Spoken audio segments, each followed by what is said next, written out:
श्री कृष्ण का उत्तंक मुनि को विश्व रूप का दर्शन कराना और मरु देश में जल प्राप्त होने का वरदान देना।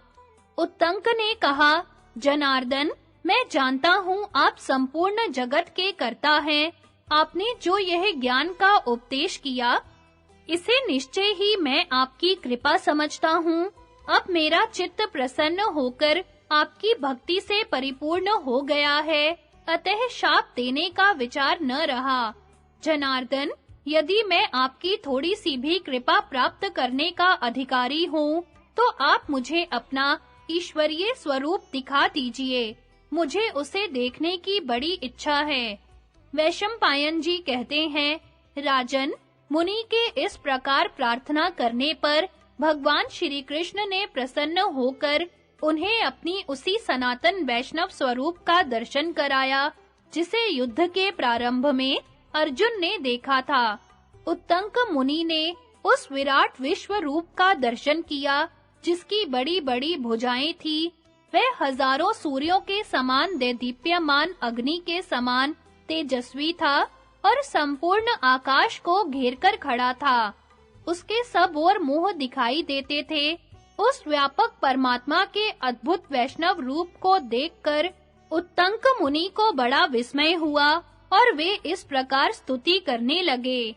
विश्वकर्मन, विश्वात्मन, आपको नमस्कार है। आप ही से संपूर्ण जगत की उत्पत्ति होती है। पृथ्वी आपके दोनों चरणों से और आकाश आपके मस्तक में व्याप्त है। पृथ्वी और आकाश के बीच का भाग आपके उदर से घिरा हुआ है। संपूर्ण दिशाएं आपकी भुजाओं में समाई हुई है। अच्युत, यह सारा दृश्य प्रपंच आप ही का स्वरूप है। देवेश्वर, अब आप अपने इस उत्तम एवं अविनाशी स्वरूप को समेट लीजिए। मैं फिर आपको अपने पूर्व रूप में ही देखना चाहता हूँ।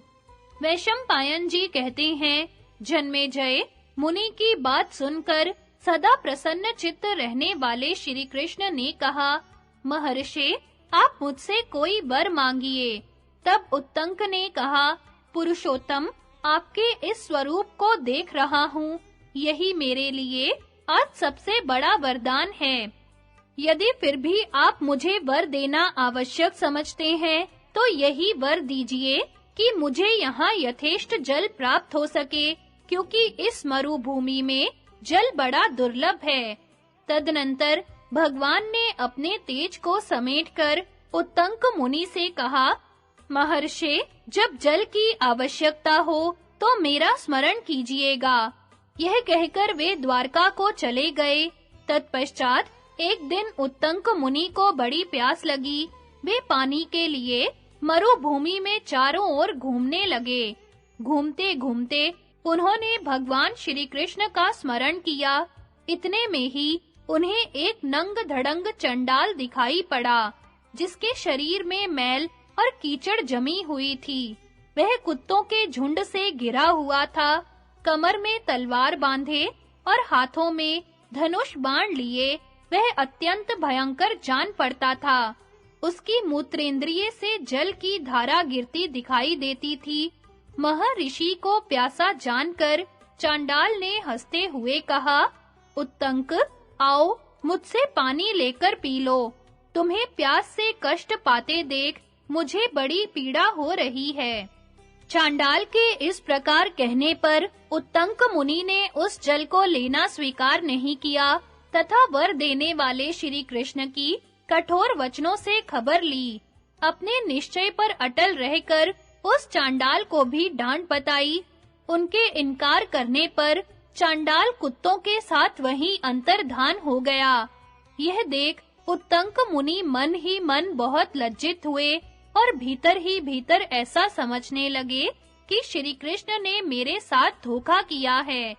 इतने ही में उसी मार्ग से शंख चक्र और गदा धारण किए हुए महाबुद्धिमान भगवान श्री कृष्ण प्रकट होकर वहां आए। तब उत्तंक ने उनसे कहा, पुरुषोत्तम, ब्राह्मण के लिए चांडाल के पेशाब का जल देना आपको उचित नहीं था। उनकी बात सुनकर भगवान जनार्दन उत्तंक मुनि को मधुर वचनों से सांत्वना देते हुए बोले, महर्षि, वहां जैसा रूप धारण करके वह जल आपको देना उचित था, उसी रूप से दिया गया, किंतु आप उसे समझ ना सके। मैंने आपके लिए वज्रधारी इंद्र से जाकर कहा था कि तुम उत्तंक मुनि को जल के रूप में अमृत प्रदान करो। मेरी बात सुनकर इंद्र कहने लगे, मनुष्य अमर नहीं हो सकता, इसलिए आप उन्हें अमृत ना देकर और कोई वर दीजिए। किंतु मैंने जोर देकर कहा कि उत्तंक मुनि को तो अमृत ही देना है। तब देवराज इंद्र मुझे प्रसन्न करके बोले, महामते, यदि भृगुनंदन उत्तंक मुनि को अमृत देना आवश्यक है, तो मैं चांडाल का रूप धारण करके उन्हें अमृत प्रदान करूंगा। यदि इस प्रकार वे लेना स्वीकार करेंगे, तो उन्हें देने के लिए अभी जा रहा हूँ, और यदि वे अस्वीकार कर देंगे, तो मैं किसी तरह उन्हें अमृत देने को राजी ना होऊंगा। इस तरह की शर्त करके साक्षात इंद्र चांडाल के रूप में उपस्थित हुए थे और आपको अमृत दे रहे थे, किंतु आपने डांट बताकर उन्हें विमुख कर दिया। यह आपके द्वारा बड़ा भारी अपराध हुआ। अच्छा, वह बात तो बीत गई। अब मैं आपकी तीव्र पिपासा को शांत करने और जल की इच्छा को पूर्ण करने के लिए दूसरा वरदान देता हूँ। ब्राह्मण, जब आपको पानी पीने की इच्छा होगी, तब मरुभूमि के आकाश में जल से भरे हुए मेघों की घटा घिर आएगी। वे मेघ आपको सरस जल अर्पण करेंगे और उत्तंक मेघ के नाम से इस पृथ्वी पर प्रसिद्ध होंगे। जन्मेजय, भगवान श्री कृष्ण के ऐसा कहने पर विप्रवर उत्तंक मुनि बड़े प्रसन्न हुए। इस समय भी मरुभूमि में उत्तंक नाम वाले मेघ वर्षा करते रहते हैं।